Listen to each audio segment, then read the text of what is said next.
नमस्कार, public news देख रहे हैं आप। बिहार के मुख्यमंत्री नीतीश कुमार ने बिहार को एक तरह से अलविदा कह दिया है। बिहार में होली के अवसर पर एक पुरानी परंपरा रही है कि अखबार और लोग फर्जी खबरें उड़ाते थे और अंत में कह देते थे कि बुरा न मानो होली है। जब कल दोपहर यह खबर आई कि नीतीश कुमार इस्तीफा दे रहे हैं और पहली बार बिहार में भाजपा का मुख्यमंत्री बनेगा, तो लोगों को लगा कि यह भी वैसा ही कोई परिहास है जिसे कल तक राजनीतिक गलियारों में होली का मजाक कहकर टाला जा रहा था। वह आज एक ऐसी ठोस हकीकत बन चुका है जिसने बिहार के पिछले 2 दशकों के राजनीतिक ढांचे को जड़ से हिला दिया है। नीतीश कुमार के इस अचानक फैसले ने बिहार की राजनीति में हलचल मचा दी है। जेडीयू के अंदर और विपक्षी दलों में इसको लेकर तरह तरह की चर्चाएं शुरू हो गई है। सबसे बड़ा सवाल यही उठ रहा है कि जब उन्होंने हाल ही में मुख्यमंत्री पद की शपथ ली थी तो फिर कुछ ही महीनों में पद छोड़ने की जरूरत क्यों पड़ी। नीतीश कुमार के नाम पर सामने आने के बाद से स्थितियां बहुत तेजी से बदल रही है और एक संकेत है कि 21 सालों से लगभग 2 दशक से बिहार में नीतीश कुमार का जो एक सुशासन मॉडल था, अब उसमें एक नया अध्याय लिखा जा रहा है। नीतीश कुमार जो पिछले 21 वर्षों से बिहार की राजनीति की धुरी रहे हैं, अब मुख्यमंत्री पद से विदा लेकर राज्यसभा की ओर प्रस्थान कर रहे हैं। यह केवल एक व्यक्ति का पद छोड़ना नहीं है, बल्कि बिहार में एक युग का अंत और भारतीय जनता पार्टी के पूर्ण वर्चस्व के एक नए अध्याय का आरंभ है। मीडिया ने जब चिराग पासवान से पूछा तो उन्होंने इसे सिरे से खारिज कर दिया। गिरिराज सिंह जैसे मुखर नेता ने भी इसे मजाक बताया, लेकिन राजनीति के चाणक्य कहे जाने वाले अमित शाह की विषाद पर मोहरे बहुत पहले ही सज चुके थे। रात होते होते पटना के एक अन्य मार्ग की हलचल ने साफ कर दिया कि बिहार की सत्ता का हस्तांतरण अब महज औपचारिकता रह गया है। हालांकि हाल के दिनों में नीतीश कुमार के जो निर्णय होते थे उसको लेकर उफाउफ की स्थिति रहती थी, लेकिन अब नीतीश कुमार के ट्वीट से एक तरह से अब करीब करीब क्लियर हो गया है, साफ हो गया है। आज सुबह 10:54 पे नीतीश कुमार ने सोशल मीडिया पे जो संदेश साझा किया उसने करोड़ों बिहार वासियों को चौंका दिया। उन्होंने लिखा कि पिछले 2 दशकों से जनता ने उन्हें जो समर्थन दिया उसके लिए वे आभारी है, लेकिन सबसे महत्वपूर्ण बात उनके संदेश के दूसरे पैराग्राफ में थी, जहां उन्होंने अपनी इच्छा व्यक्त की कि वे अब राज्यसभा जाना चाहते हैं। नीतीश कुमार का यह बयान एक तरह से उनका पॉलिटिकल रिटायरमेंट या मार्गदर्शक मंडल में प्रवेश का संकेत है। उन्होंने बहुत ही चतुराई से इसे अपनी पुरानी इच्छा, संसद के दोनों सदनों का सदस्य बनने की इच्छा से जोड़ दिया। लेकिन पर्दे के पीछे की कहानी यह है कि भाजपा और जेडीयू के बीच एक बहुत बड़ा पावर शिफ्ट समझौता हुआ है। इससे पहले भी करीब 1.5-2 साल पहले नीतीश कुमार के राज्यसभा जाने की चर्चा हुई थी। जिस वक्त उपराष्ट्रपति चुना जा रहा था उस वक्त भी यह सामने आया था कि क्या नीतीश कुमार बिहार की राजनीति छोड़कर केंद्र की राजनीति में जाएंगे और बतौर उपराष्ट्रपति जिम्मेदारी संभालेंगे। हालांकि उस टाइम में भी नीतीश कुमार की एक वक्तव्य की चर्चा हो रही थी। नीतीश कुमार ने कहीं कहा था कि वह बिहार में विधानमंडल के दोनों सदनों के सदस्य रहे हैं, केंद्र में लोकसभा के सदस्य रहे हैं, राज्यसभा की सदस्यता उन्हें तब तक नहीं मिल रही थी। अभी जो ट्वीट आया है उसमें भी उन्होंने इस बात को रेखांकित किया है कि 3 सदनों के सदस्य वह रह चुके हैं। चौथी सदन यानी कि राज्यसभा की सदस्यता पूरी होने के साथ ही संसदीय परंपरा के जितने भी अंग हैं, जितने भी सदन हैं, उसकी सदस्यता उन्हें मिल जाएगी। नीतीश कुमार ने अपने पूरे जीवन में वंशवाद का विरोध किया। उन्होंने लालू प्रसाद यादव के परिवारवाद पर प्रहार करके ही अपनी साख बनाई थी। लेकिन आज जेडीयू के सामने अस्तित्व का संकट है। नीतीश कुमार के बाद पार्टी को संभालने वाला कोई सर्वमान्य चेहरा नहीं था। ऐसे में अमित शाह ने एक मास्टर स्ट्रोक खेला, नीतीश कुमार के 50 वर्षीय बेटे निशांत कुमार को राजनीति में उतारना। निशांत जो एक इंजीनियर है और अत्यंत सादगी पसंद इंसान माने जाते हैं, उन्हें अब बिहार का डिप्टी सीएम बनाए जाने की चर्चा है। निशांत की छवि बेदाग है। वे वृंदावन में ई रिक्शा में घूमते देखे जाते थे। उनकी यही सादगी जेडीयू के कार्यकर्ताओं को फिर से एकजुट कर सकती है। नीतीश कुमार का कोर वोट बैंक कुर्मी और कोयरी समाज निशांत के चेहरे पे भरोसा कर सकता है। भाजपा ने नीतीश को सम्मानजनक विदाई दी और उनके बेटे को सत्ता में भागीदारी देकर यह सुनिश्चित किया कि जेडीयू का वोट बैंक एनडीए से छिटके नहीं। 4 मार्च की रात पटना के एक अन्य मार्ग पे जो बैठक हुई वह बिहार की नियति तय करने वाली थी। इस बैठक में जेडीयू के वरिष्ठ नेता संजय झा, विजय चौधरी, अशोक चौधरी और ललन सिंह जैसे दिग्गज मौजूद थे। अमित शाह दिल्ली से लगातार फोन पर इन नेताओं और भाजपा के शीर्ष नेतृत्व के संपर्क में थे। सूत्र बताते हैं कि बैठक के दौरान जेडीयू के कई नेता भावुक हो गए।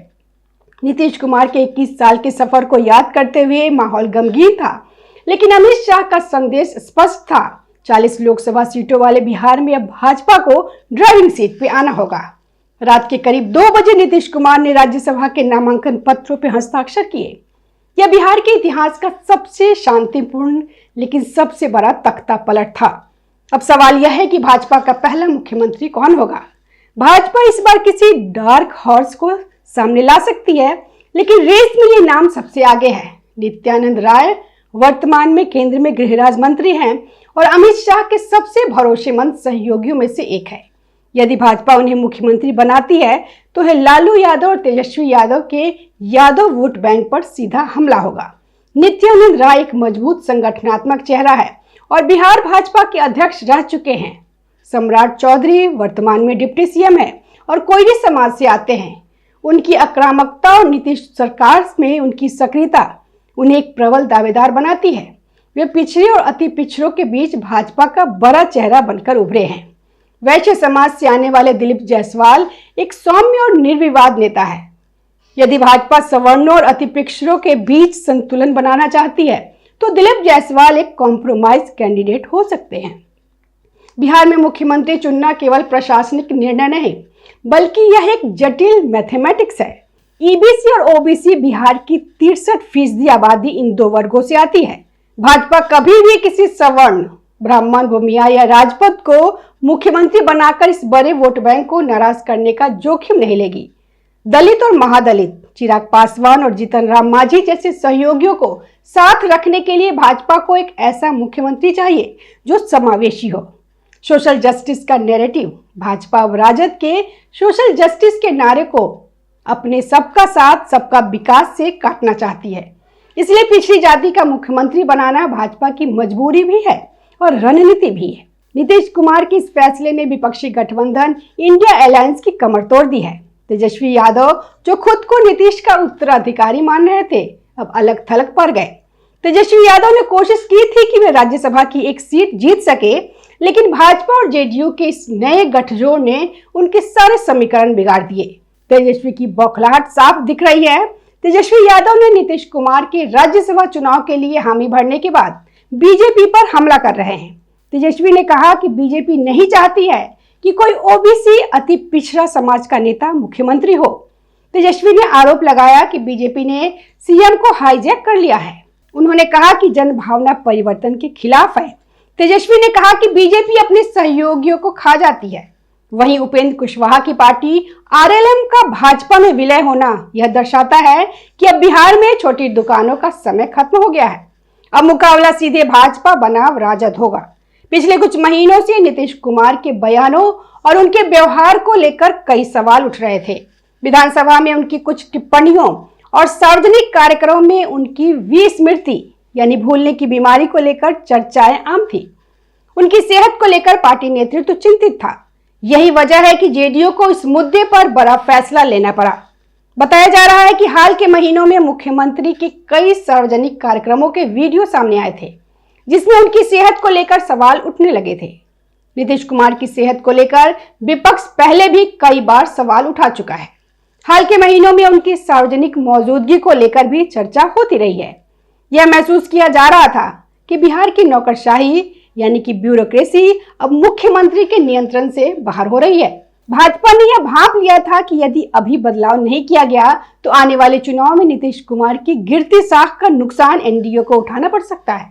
इसलिए उन्हें राज्यसभा भेजकर एक स्टेट्समैन के रूप में विदा करना सबसे बेहतर विकल्प था।